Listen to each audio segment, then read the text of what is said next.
Okay, friends, I'm continuing with MCQ of NFPO chapter. उसमें भी financial reporting that part I am continuing. उसमें MCQ 5 हो चुके थे. This is MCQ number 6 onwards. I am taking. अच्छा, you guys can see here question indicates. लेकिन मैं इससे पहले एक क्वेश्चन पॉइंट बता दूं कि जो कैश फ्लो है उसके अंदर बात बहुत ध्यान रखनी है कि अगर रेस्ट्रिक्टेड डोनेशन असेट का है प्लस अगर एंडोमेंट है तो ये दोनों डोनेशन फिनेंशियल है। अदरवाइज कोई भी जनरल डोनेशन जो है that is part of operating activity. Be very clear. Now we are thinking about this statement of position which reports net asset with donor restriction and the net asset without donor restriction. But it is required for which organization? अब मैंने जो बोला था basically ये कोई भी एनएफपीओ के लिए जरूरी है and so here your answer is public. अच्छा देखिए जब मैं बात करता हूँ पब्लिक यूनिवर्सिटी तो ये तो जीएएसपी गवर्नमेंटल बन गया तो वहां पे नहीं आएगा। लेकिन फॉर प्रॉफिट ऑर्गेनाइजेशन उसके लिए भी नहीं आएगा, ओनली एनएफपीओ के लिए आएगा। Your answer that is Y should be neither of them, both not applicable. मान लो ऐसा होता कि ऊपर होता private NFPO not for profit and another is private college NFPO तो बोथ आता, लेकिन यहाँ नन ऑफ देम, बस ये ध्यान रखना है। चलिए आगे बढ़ते हैं। पूछा है a private NFPO net asset that reported as etcetera विशेष ऑफ 1 मिनट। अब ये जो नेट असेट है इसमें क्या क्या इंटीग्रल होगा एंड कंसिस्ट ऑफ व्हाट, मतलब ये है कि कितना रेस्ट्रिक्शन इन्वेस्ट या कंसीडर होगा। दैट इज देखिए इंपॉर्टेंट इज ये जो है can be expanded, restriction can be expanded, मतलब रेस्ट्रिक्शन किस पे होता है, रेस्ट्रिक्शन कौन इम्पोज करेगा, तो एक्सटर्नल डोनर या तो ग्रांटर। गवर्निंग बोर्ड रेस्ट्रिक्शन रखे पर उसे रेस्ट्रिक्शन नहीं माना जाएगा, उसे सिर्फ इंटरनल डिसीजन माना जाएगा। अगर मैनेजमेंट ने डिसाइड किया है कि हम ये पैसा हमको लग रहा है कि आने वाले समय में इस पर्पस के लिए यूज करेंगे, उसे रेस्ट्रिक्शन नहीं, उसे डिसीजन, इंटरनल डिसीजन बोला जाएगा। लेकिन अगर डोनेशन देने वाला व्यक्ति अगर किसी पर्पस के लिए डोनेशन देगा, स्पेसिफाई करेगा, तो वो कहलाएगा governing sorry external donation. President etcetera नहीं है तो आंसर इज ओनली 1। देखिए क्वेश्चन ये था कि इस प्रकार के डोनेशन का रेस्ट्रिक्शन कौन रखता है, एक्सटर्नल डोनेशन, एक्सटर्नल जो डोनर है वो ये रखेगा। ओके चलिए फ्रेंड्स आगे बढ़ते हैं। Contribution for the construction of a new building received by private NFPO. Okay देखो कैश फ्लो की कौन सी एक्टिविटी समझना, कंट्रीब्यूशन मतलब डोनेशन, कौन से के लिए, construction of a new building, भाई पता चल जाना चाहिए इट इज फिनेंसिंग एक्टिविटी। क्यों बता दो, डोनेशन आया restricted for the asset only, fix asset के लिए आया तो वो सभी फिनेंसिंग एक्टिविटी। एक तरीके से ये माना जाएगा कि असेट का कंस्ट्रक्शन के लिए हमने बाहर वालों से उधारी, अच्छा उधारी तो नहीं होती है लेकिन एक तरीके से कैपिटल फाइनेंस लिया, सबको बोला कि आप कैपिटल कंट्रीब्यूट करो थोड़ा थोड़ा चैरिटी पर्पस का, और उससे हमने बिल्डिंग बनाया। So that is Y financing activity be clear.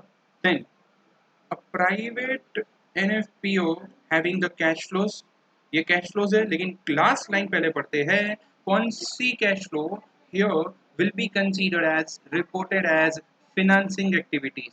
भाई इंपॉर्टेंट कौन सा फाइनेंसिंग एक्टिविटी है, चलो ये समझ लेते हैं।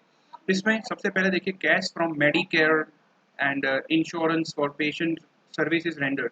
फ्रेंड्स मेडिकेयर इंश्योरेंस यहाँ पर ये डी निकालना है, okay I am just taking care of that, CARE। Okay fine friends, Medicare insurance का पैसा आया है।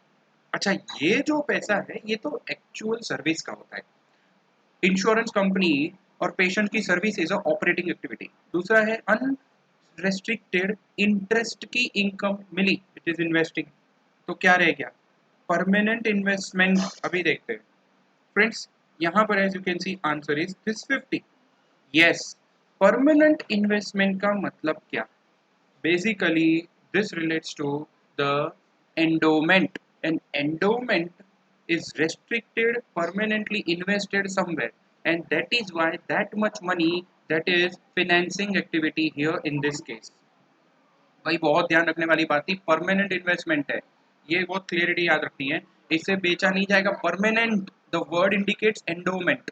एंडोमेंट बेसिकली एक व्यक्ति अपनी कैपिटल को पूरे लॉन्ग टर्म समय तक या तो किसी असेट को इस इंस्टीट्यूशन को देगा, that is very long term purpose, and that is like कभी भी उसको रीपे नहीं होना है, तो वो पैसा एक कैपिटल के तौर पे इंट्रोड्यूस हुआ। Capital activities are finance, very clear about that. Capital activities are financing activities or permanent endowments are finance purpose. Be clear, it's in reality, in substance, endowments are finance. Okay, आगे बढ़ते हैं friends. इधर पूछा है which of the following program type of expense, program service. एक minute, इसमें से कौन सा एक्सपेंस प्रोग्राम का? एक्सपेंस के दो पार्ट आपको मैं बोल दूं, प्रोग्राम एंड सपोर्ट। सपोर्ट में दो था, मैनेजमेंट एंड फंड रेजिंग। इसमें से कौन सा प्रोग्राम सर्विस है? देखिए, publicity cost is a fund raising cost, marketing. Teacher salaries, yes this is program. Activities का operating activities, I can say that program service cost is a operating cost. Management, वो तो नाम से ही पता चल गया मैनेजमेंट है, और फंड रेजिंग अलग से ही पता चल गया। पब्लिसिटी कॉस्ट फंड रेजिंग का एक पार्ट होता है। तो क्लियर है friends, answer B, you can see that.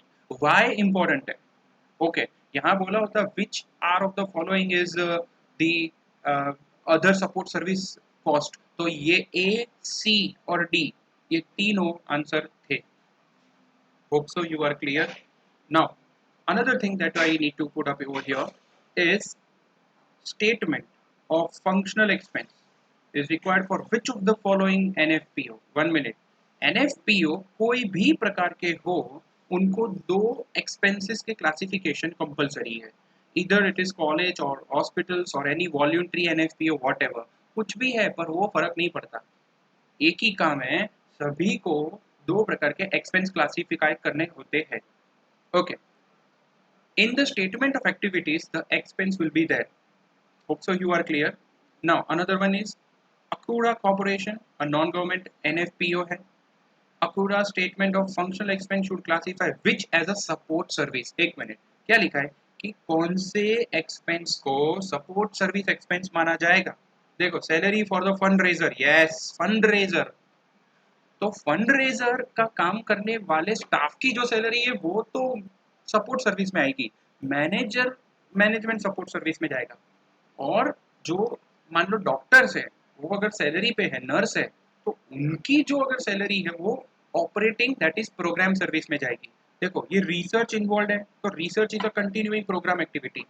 Equipment cost, अरे इक्विपमेंट कॉस्ट एक्सपेंस नहीं है, वो तो क्या है, असेट है। और दूसरा लेबोरेटरी सप्लाईज एक्सेट्रा, ये सब भी उधर कंसिडर होगा। So friends, laboratory supplies research में है, वो भी ऑपरेटिंग।